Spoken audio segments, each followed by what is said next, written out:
guys, Zach from Kubota of Lynchburg here. Today I want to talk to you about the best blower on the market right now. So I am biased, but at the same time I have tried many blowers and many options for leaves.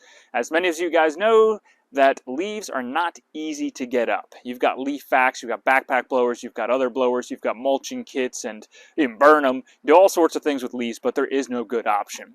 For me, we brought this Windstorm out to our house today, and I wanted to try it on some leaves. It is towards the end of the season, and it rained yesterday, so they're a little wet and they're kind of knocked down. They're not all dry, but you can see behind me, most of the leaves are off the trees this year. So this is what I will consider the best blower option on the market.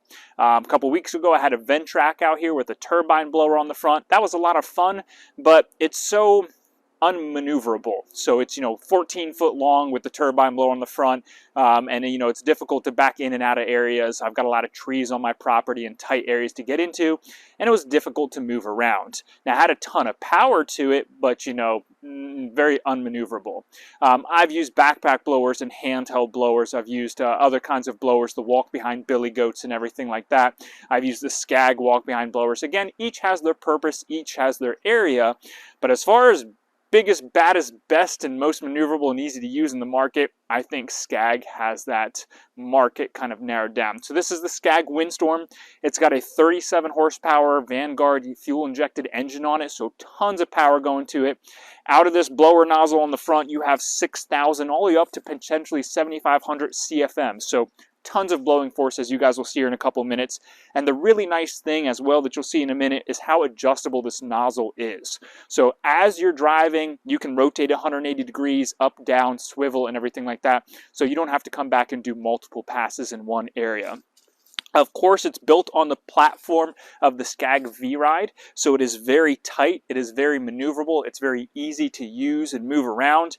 The nice thing is, with it only being, let's say, 5.5, 6 foot in overall length to it, you can get this in very tight areas easily. Let's say if you're a landscaper onto a trailer, have one or two of these, or this in a bagger and this in a zero turn on a trailer, whereas some of these other very long options are not easy to use.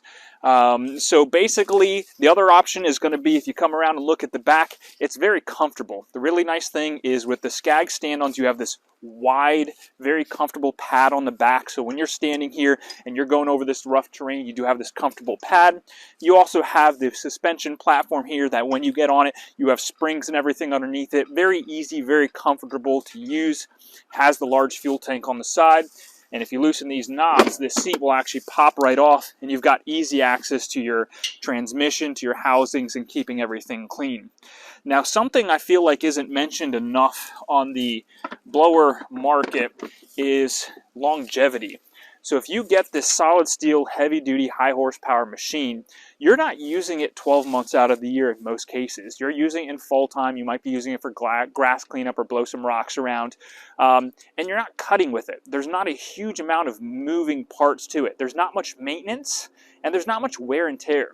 So even if you're commercial, buying one of these, it's about $12,500 right now.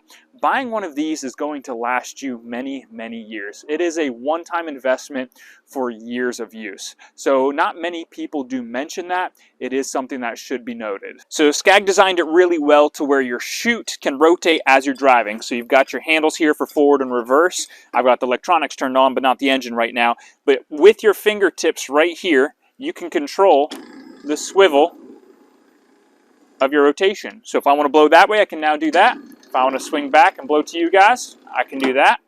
Same thing with the other control on your left hand. So if you're using one hand to control it, not the other. This one, actually, you push it once and it continually goes. This one is incremental.